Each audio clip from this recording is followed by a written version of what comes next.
Hello students, welcome to digital ventures. मेरा नाम है कासिफ अंसारी और हम पढ़ रहे हैं टॉपिक जिसका नाम है द प्रेसिडेंट ऑफ इंडिया। और अब हम पढ़ेंगे बहुत ही important emergency powers of the president. देखो, सबसे पहले मैं आपको बता दूं कि इमरजेंसी पावर्स की जब हम बात करते हैं तो इमरजेंसी पावर्स में सबसे पहली चीज ये है कि जो इमरजेंसी के प्रोविजंस हैं वो भारतीय संविधान के भाग 18 में बताए गए हैं। भारतीय संविधान के भाग 18 में बताए गए हैं। आर्टिकल नंबर 352 से लेकर के 360 के बीच बताए गए हैं।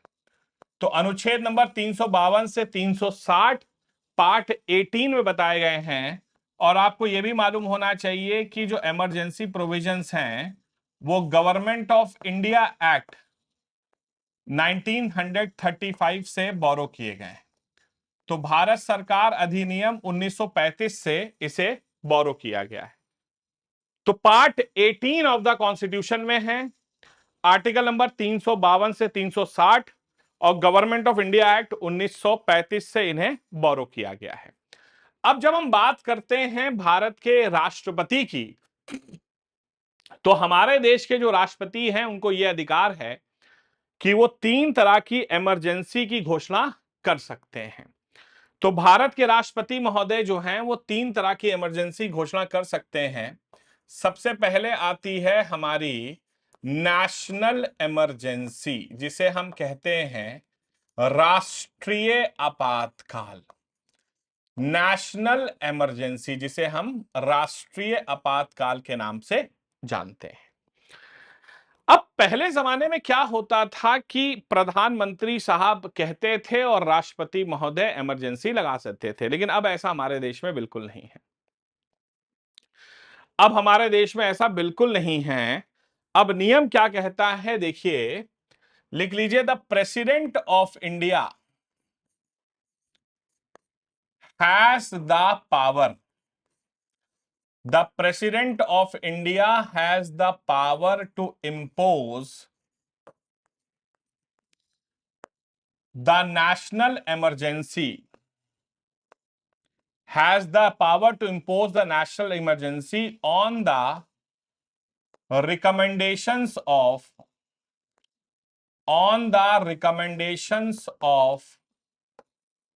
the Central Council of Ministers, केंद्रीय मंत्री परिषद की लिखित सिफारिश पर। ऑन द, सॉरी मैं यहां देखिए पॉइंट लिखना भूल गया, ऑन द रिटन रिकमेंडेशन। पहले क्या होता था, ओरल में ही काम हो जाता था, अब नहीं, अब भैया आपको रिटन रिकमेंडेशन देनी पड़ेगी। मान लो भाई कल को कुछ हो जाए और पलट जाएंगे, भैया हमने तो कहा ही नहीं था, तो अब राष्ट्रपति अपने ऊपर कुछ नहीं लेते, भैया रिटन में लिख के दो। On the written recommendations of the central council of ministers under, 3 conditions के अंतर्गत वो कर सकते हैं। पहली कंडीशन है देश में वॉर, भाई देश में युद्ध छिड़ जाए, भाई भारत पाकिस्तान से युद्ध हो जाए, भाई साहब वॉर की कंडीशन देश में आ जाए। दूसरी कंडीशन यह है कि एक्सटर्नल अग्रेशन हो, कहते हैं ना कि युद्ध का खतरा बन रहा। अक्सर आपने देखा होगा उरी अटैक के बाद हुआ, या ये हुआ पुलवामा के बाद हुआ, पहलगाम के बाद, तो एक्सटर्नल अग्रेशन मतलब युद्ध का खतरा बनता है, तो एक्सटर्नल अग्रेशन हो रहा है। और तीसरा है कि भैया हमारे देश में आर्म्ड रिबेलियन हो जाए, सशस्त्र विद्रोह हो जाए, भाई देश में एक सिविल वॉर छिड़ जाए, या देश के लोग सरकार के खिलाफ भाई साहब हथियार लेके खड़े हो जाएं, यह है आर्म्ड रिबेलियन, सशस्त्र विद्रोह। मिलिट्री कूप हो जाए जैसे म्यांमार में हुआ, तो भाई, या पाकिस्तान में अक्सर होता रहता है, आर्म्ड रिबेलियन हो जाए, तो ऐसी कंडीशन में भारत के राष्ट्रपति राष्ट्रीय आपातकाल की घोषणा कर सकते हैं। नेशनल इमरजेंसी की घोषणा भाई साहब हमारे देश में हो सकती है। अब जब नेशनल इमरजेंसी लग गई तो भाई एक्चुअली ऐसा है, पहले तो आपने इमरजेंसी लगा दी, उसके बाद नियम यह कहता है कि आपको हमारे देश की जो संसद है, पार्लियामेंट है, उससे आपको नेशनल इमरजेंसी को अप्रूव कराना होगा कि संवैधानिक रूप से इमरजेंसी सही है या नहीं है, कि ऐसे ही आपने कर दिया।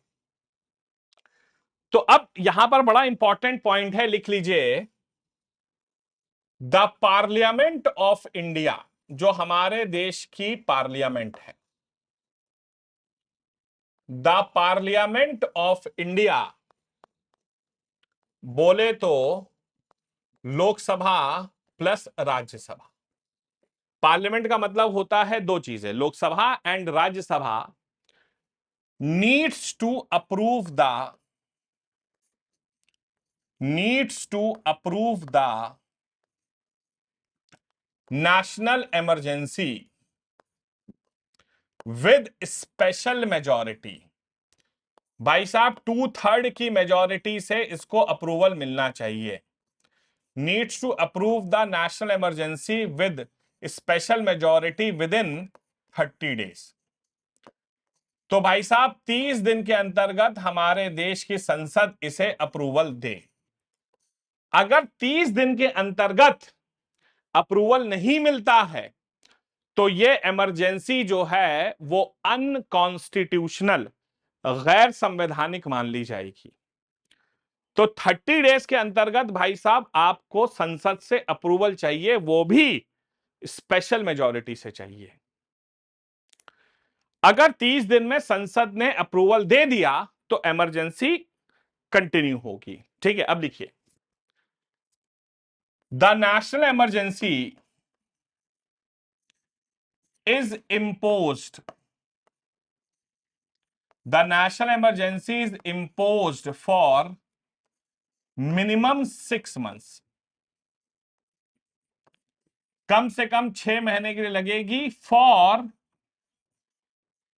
इनडेफिनिट टर्म, 6 महीने के लिए लगेगी और इसे आप अनिश्चितकालीन समय के लिए आप इसे जो है फॉर इनडेफिनिट टर्म के लिए आप एक्सटेंड कर सकते हैं, कोई परेशानी नहीं है, कोई परेशानी नहीं है, आप इनडेफिनिट टर्म के लिए इसे एक्सटेंड कर दें। लेकिन नियम यह कहता है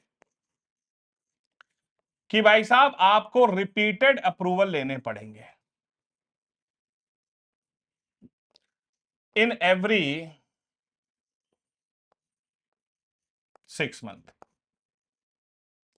repeated approval in every 6 months, हर 6 महीने पर आपको रिपीटेड अप्रूवल लेने पड़ेंगे, नियम ये कहता है। तो भाई पहले 6 महीने लगी, फिर उसके बाद 6 महीने अप्रूवल लेते रहिए, अप्रूवल लेते रहिए, हर 6 महीने पर लेते रहिए, आप एक्सटेंड करते रहिए, कोई परेशानी नहीं है। रिपीटेड अप्रूवल मैंडेटरी है, बिना रिपीटेड अप्रूवल इमरजेंसी नहीं चल सकती। अब क्वेश्चन ये आता है कि जब ये नेशनल इमरजेंसी लगती है तो इसका इफेक्ट क्या होता है। भाई जब ये नेशनल इमरजेंसी लगेगी तो नेशनल इमरजेंसी का इफेक्ट क्या होता है। तो नेशनल इमरजेंसी जब लगती है तो इफेक्ट क्या होता है, सबसे पहले होता है वो ये कि the parliament of India, the parliament of India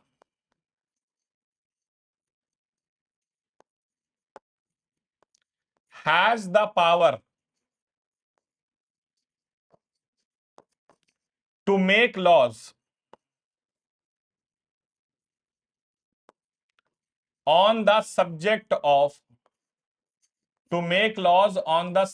of state list। हमारे देश में आप जानते हैं एक यूनियन लिस्ट है, एक स्टेट लिस्ट है। अब यूनियन लिस्ट पर कानून बनाने का अधिकार केंद्र को है, स्टेट लिस्ट पर कानून बनाने का अधिकार, स्टेट लिस्ट पर कानून बनाने का अधिकार जो है वो स्टेट गवर्नमेंट को है। लेकिन जब नेशनल इमरजेंसी लगती है तो उस कंडीशन में जो पार्लियामेंट होती है उसको यह अधिकार होता है कि वो स्टेट लिस्ट पर कानून बना सकती है आर्टिकल नंबर 249 के तहत। आर्टिकल नंबर 249 के तहत पार्लियामेंट को यह अधिकार है कि भैया आप जो हैं वो स्टेट लिस्ट के मसलों पे कानून बना सकते हैं। दूसरा, the term of Lok Sabha, the term of Lok Sabha and Vidhan Sabha can be extended, can be extended for 1 year at a time। एक समय में 1 साल के लिए आप लोकसभा और विधानसभा का कार्यकाल बढ़ा सकते हैं। अब इमरजेंसी लगी हुई है और विधानसभा, किसी राज्य में विधानसभा का चुनाव है, तो भैया नहीं करेंगे, आप एक्सटेंशन कर देंगे। लोकसभा का चुनाव है, इमरजेंसी लगी है, तो आप एक्सटेंशन कर सकते हैं, कोई परेशानी नहीं है। तो एक बार में 1 साल के लिए आप एक्सटेंशन कर सकते हैं। तीसरा पॉइंट, तीसरा पॉइंट क्या कहता है, बड़ा अच्छा पॉइंट है यहां पर, the fundamental rights under article 19 get suspended automatically. तो भारतीय संविधान के अनुच्छेद 19 में जो फंडामेंटल राइट्स बताए गए हैं वो सस्पेंड हो जाते हैं अंडर आर्टिकल नंबर 358। अनुच्छेद नंबर 358 के तहत जो फंडामेंटल राइट्स बताए गए हैं वो सस्पेंड हो जाएंगे, और इसके साथ साथ under article number 359 other fundamental rights can be suspended.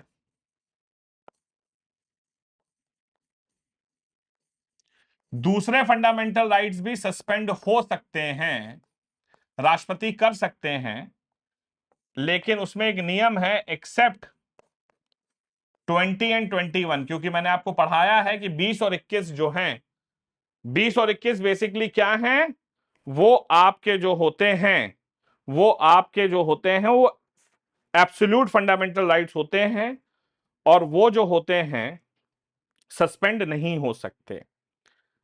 ठीक है, हाँ जी, वो सस्पेंड नहीं हो सकते 20 और 21 में, क्योंकि वो एब्सोल्यूट इन नेचर होते हैं।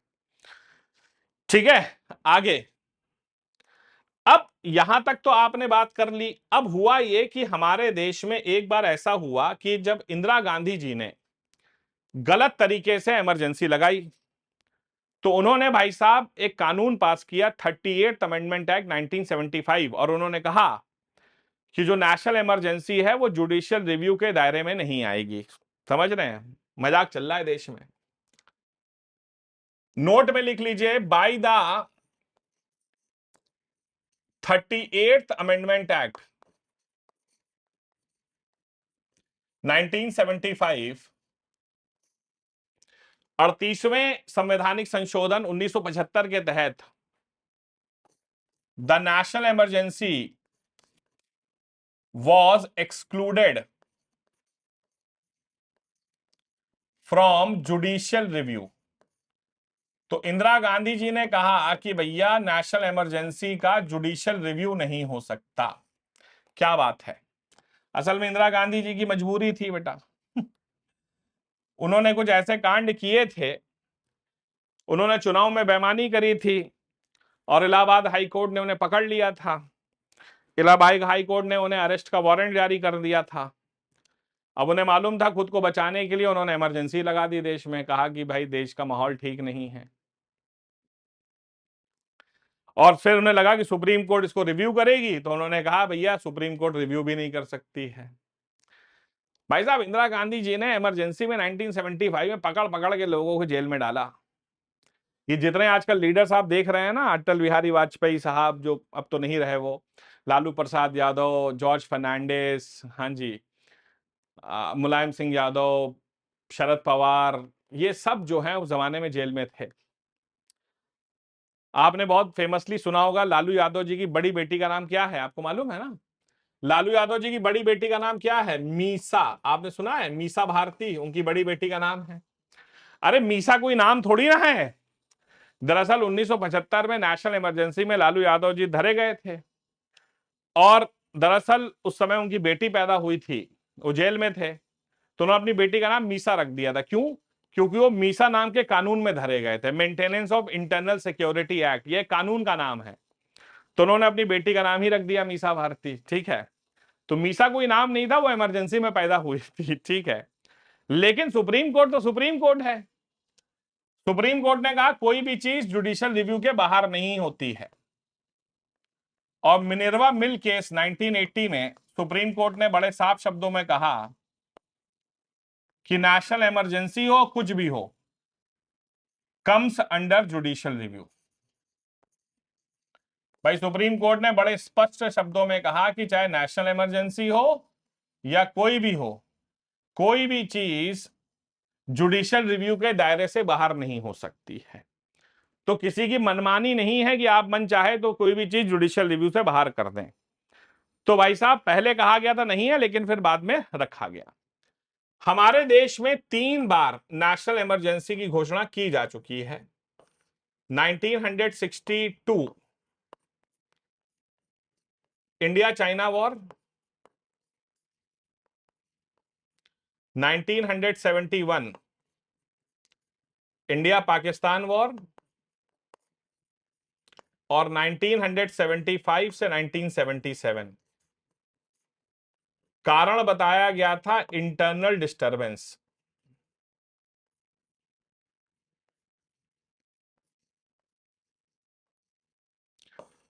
जबकि इंटरनल डिस्टरबेंस नाम का कोई कारण होता ही नहीं है। तो इसीलिए 1975 की इमरजेंसी को बहुत सारे लोग जो है अनकॉन्स्टिट्यूशनल भी कहते हैं, गैर संवैधानिक भी कहते हैं। तो हमारे देश में आप देखिए कहीं पर भी आर्म्ड रिबेलियन है, इंटरनल डिस्टरबेंस नहीं हो, वो भी जो आर्म्ड रिबेलियन है इस शब्द को जोड़ा गया था बाद में, added by 44th amendment act 1978। इसे तो 44वें संवैधानिक संशोधन 1978 में जोड़ा गया था। तो इंटरनल डिस्टरबेंस नाम की कोई चीज ही नहीं थी जिस पर इंदिरा गांधी जी ने इमरजेंसी लगाई थी, और इसीलिए ये अनकॉन्स्टिट्यूशनल इमरजेंसी भी आप कह सकते हैं। क्लियर है? तो ये हो गया हमारा नेशनल इमरजेंसी, जिसे हम राष्ट्रीय आपातकाल के रूप में जानते हैं। नेक्स्ट आता है स्टेट इमरजेंसी, जिसे राजकीय आपातकाल आप कह सकते हैं, कॉन्स्टिट्यूशनल इमरजेंसी भी कहा जा सकता है। स्टेट इमरजेंसी, कॉन्स्टिट्यूशनल इमरजेंसी, या आप इसे प्रेसिडेंट्स रूल भी कह सकते हैं। आपने सुना होगा ना, राष्ट्रपति शासन लगा हुआ है। तो स्टेट इमरजेंसी कह लीजिए, कॉन्स्टिट्यूशनल इमरजेंसी कह लीजिए, या प्रेसिडेंट्स रूल कह लीजिए। अब भाई हमारे देश के राष्ट्रपति बैठे हैं दिल्ली में, उन्हें क्या मालूम कि लखनऊ में क्या चल रहा है, पटना में क्या चल रहा है, मणिपुर मेघालय में क्या चल रहा है, त्रिपुरा में क्या चल रहा है। तो आपको मालूम है कौन सा ऐसा व्यक्ति होता है जो केंद्र का रिप्रेजेंटेटिव होता है स्टेट में? आप सब जानते हैं केंद्र का रिप्रेजेंटेटिव स्टेट में होता है गवर्नर। तो गवर्नर साहब जब कहेंगे तब यह इमरजेंसी लगती है। लिख लीजिए, the president of India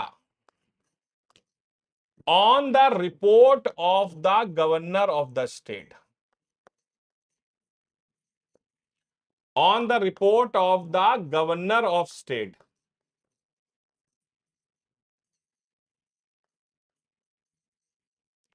can impose state emergency.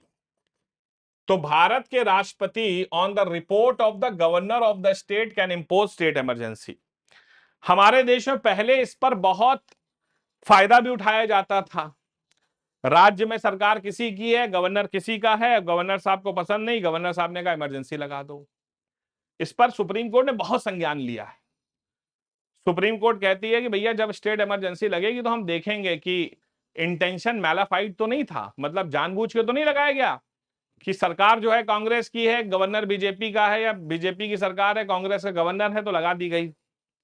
Supreme court ने कहा है कि 356 भाई साहब लास्ट रिजॉर्ट होना चाहिए, मतलब जब कुछ ना बचे तब आप इमरजेंसी लगाइए। ये थोड़ी ना है कि मतलब मनमर्जी चल रही है।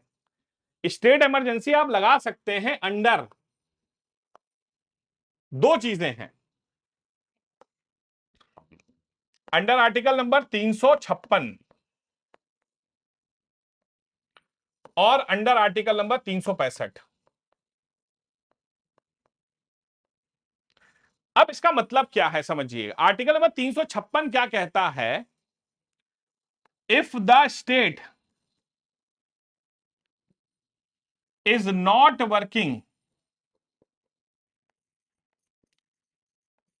एज पर द कॉन्स्टिट्यूशन, भाई राज्य जो है वो संविधान के तौर पर काम, संविधान के अनुसार काम नहीं कर रहा है, राज्य जो है वो संविधान के अगेंस्ट जाके काम कर रहा है भाई साहब, राज्य जो है is not following the directives of the constitution, और if the state is not following, if the state is not following the directives of the central government, अगर राज्य जो है वो केंद्र सरकार के डायरेक्टिव्स का पालन ना कर रहा हो, भाई जैसे कि फॉर एग्जांपल अभी आपने सुना होगा हमारे देश में एक चीज आई थी CAA, सिटीजनशिप अमेंडमेंट एक्ट, तो कई राज्यों ने कहा कि भैया हम इसे नहीं मानेंगे, तो तुम्हारे कहने से कुछ नहीं होता भैया, मानना पड़ेगा। सिटीजनशिप जो है वो सेंट्रल गवर्नमेंट का कानून है, वो यूनियन लिस्ट का सब्जेक्ट है और केंद्र सरकार कानून बना सकती है, और तुम नहीं मानोगे तो भैया स्टेट इमरजेंसी लगेगी। केरला ने कहा, पश्चिम बंगाल ने कहा कि हम CA नहीं मानेंगे, तो ऐसा नहीं हो सकता भैया, you are not following the directives of the central government, आपको मानना पड़ेगा। बात समझ रहे हो? हाँ जी, ये कोई मनमानी नहीं है किसी की। अब देखिए, अब स्टेट इमरजेंसी लग गई तो लग गई, बहुत अच्छी बात है, लग जाने दो भाई। जैसे कि नेशनल इमरजेंसी लगती थी तो 30 दिन के अंतर्गत हमारे देश की संसद को उसे अप्रूव करना था स्पेशल मेजॉरिटी से, लेकिन यहां पर थोड़ा सा डिफरेंट नियम है। द पार्लियामेंट ऑफ इंडिया, जो हमारे देश की संसद है, द पार्लियामेंट ऑफ इंडिया जो हमारे देश की संसद है, Lok Sabha plus Rajya Sabha, needs to approve the state emergency को अप्रूव करना पड़ेगा विद सिंपल मेजॉरिटी। तो भैया आपको जो है सिंपल मेजॉरिटी से इसे अप्रूव करना है, मतलब 50% + 1 की मेजॉरिटी से, वो भी विद इन 60 डेज। जैसे नेशनल इमरजेंसी जो थी 30 डेज में करना था, स्टेट इमरजेंसी के लिए आप 60 दिन का समय ले सकते हैं, कोई परेशानी नहीं। तो सिंपल मेजॉरिटी है और 60 दिन है, वहां 30 दिन था और स्पेशल मेजॉरिटी थी। स्टेट इमरजेंसी जो है वो मिनिमम 6 महीने के लिए लगेगी और मैक्सिमम 3 सालों के लिए लग सकती है, लेकिन भैया आपको रिपीटेड अप्रूवल तो लेना पड़ेगा, सेम है, रिपीटेड अप्रूवल लेना पड़ेगा इन एवरी 6 मंथ्स, हर 6 महीने में आपको रिपीटेड अप्रूवल लेने पड़ेंगे संसद से जाकर। अब यहां पर बड़ा इंटरेस्टिंग पॉइंट है कि अगर जरूरत पड़ी तो स्टेट इमरजेंसी 3 साल से ज्यादा भी एक्सटेंड की जा सकती है। State emergency can be extended for more than 3 years। आप 3 साल से ज्यादा भी एक्सटेंड कर सकते हैं with help of constitutional amendment. उसके लिए आपको संविधान में संशोधन करना पड़ेगा भैया, बिना संवैधानिक संशोधन के आप नहीं कर सकते, जैसे जम्मू कश्मीर और पंजाब में किया जा चुका है। तो आप 3 साल से ज्यादा भी एक्सटेंड कर सकते हैं, कोई परेशानी का मुद्दा नहीं है, 3 साल से ज्यादा भी एक्सटेंशन हो सकता है, कोई परेशानी नहीं, ठीक है, लेकिन उसके लिए संविधान में संशोधन करना पड़ता है। नेक्स्ट, अब देखिए, अब स्टेट इमरजेंसी का इफेक्ट क्या होता है? कुछ नहीं होता है। स्टेट इमरजेंसी में कोई आपकी जो फंडामेंटल राइट्स वगैरह हैं सस्पेंड नहीं होती हैं। The Vidhan Sabha of the state, the Vidhan Sabha of the state gets dissolved, राज्य की विधानसभा जो है वो भंग हो जाएगी। दूसरा, the governor takes the administration,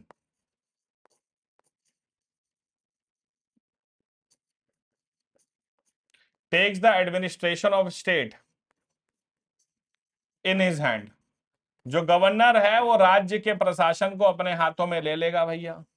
अब इसे प्रेसिडेंट्स रूल कहा गया है। अब राष्ट्रपति तो जाकर बैठेगा नहीं राज्य में, तो गवर्नर से कहेगा तुम चलाओ राज्य। और तीसरी चीज, ऑल द बिल्स,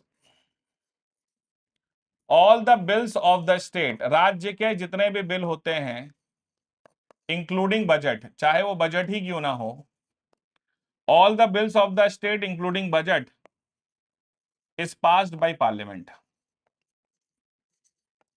तो राज्य के जितने भी बिल होते हैं या राज्य का जो बजट होता है वो हमारे देश की संसद पास करती है। तो लोकसभा राज्यसभा पास करेगी क्योंकि स्टेट तो बंद है। इस तरह की इमरजेंसी हमारे देश में मोर देन 100 टाइम्स, इस तरह की इमरजेंसी हमारे देश में मोर देन 100 टाइम्स लगाई जा चुकी है।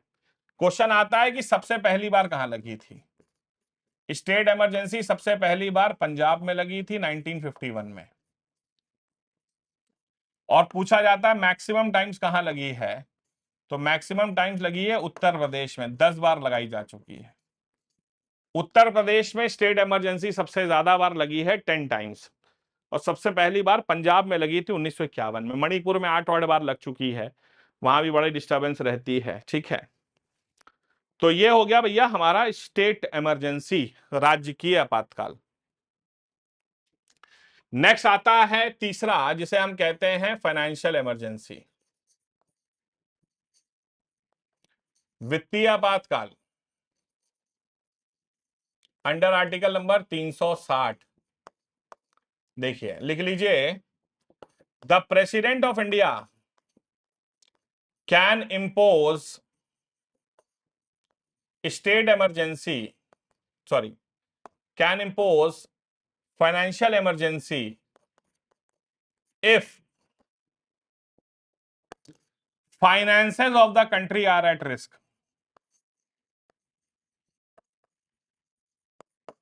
Finances of the country are at risk. भाई देश में अगर वित्तीय खतरा हो, देश में अगर वित्तीय खतरा हो, जैसे 1991 में हालात बन रही थी, हमारे पास सिर्फ 15 दिन के पैसे बचे थे, उसके बाद देश कंगाल हो जाता, लेकिन ठीक है मनमोहन सिंह साहब ने देश को बचाया। Finances of the country are at risk. और दूसरा, अगर देश की इकोनॉमी कोलैप्स कर जाए भाई साहब, देश की इकोनॉमी भाई साहब कोलैप्स कर जाए, तो फाइनेंशियल इमरजेंसी लग सकती है। इसका जो अप्रूवल है, अप्रूवल बाय पार्लियामेंट इसका जो होता है, इसका भी अप्रूवल चाहिए पार्लियामेंट से आपको, लोकसभा प्लस राज्यसभा से 60 डेज में with simple majority. Simple majority चाहिए और 60 दिन में अप्रूवल चाहिए। बड़ा इंटरेस्टिंग पॉइंट है, वंस अप्रूव्ड, एक बार ये अप्रूव हो गई, the financial emergency can continue for indefinite term. Financial emergency जो है वो इनडेफिनिट टर्म के लिए चलाई जा सकती है, अंटिल, ठीक है, once approved financial emergency continue for indefinite term until called off. भाई साहब इसे आप इंडेफिनिट टर्म के लिए चला सकते हैं जब तक कि इसे रोका ना जाए। यहां पर कोई रिपीटेड अप्रूवल की आवश्यकता नहीं है। ठीक है, एक बार लग गई तो इंडेफिनिट टर्म के लिए चलेगी जब तक कि इसे सीज ना किया जाए, इसे रोका ना जाए। ये आज तक हमारे देश में कभी नहीं लगी है, नेवर। आज तक हमारे देश में ये इमरजेंसी कभी नहीं लगी है। ये इमरजेंसी लगेगी तो हमारे देश में भाई साहब केंद्र और राज्य सरकार के जो एम्प्लॉयज वगैरह हैं उनकी सैलरी वगैरह रोकी जा सकती है, कट की जा सकती है, लेकिन आज तक ऐसा नौबत नहीं आई है। फाइनेंशियल इमरजेंसी हमारे देश में आज तक नहीं लगी। ये हो गया हमारा emergency powers of the president of India. I hope it is clear to all of you. मिलते हैं अगली क्लास में। Till then do take care of yourselves. जय हिंद, जय भारत एंड वंदे मातरम।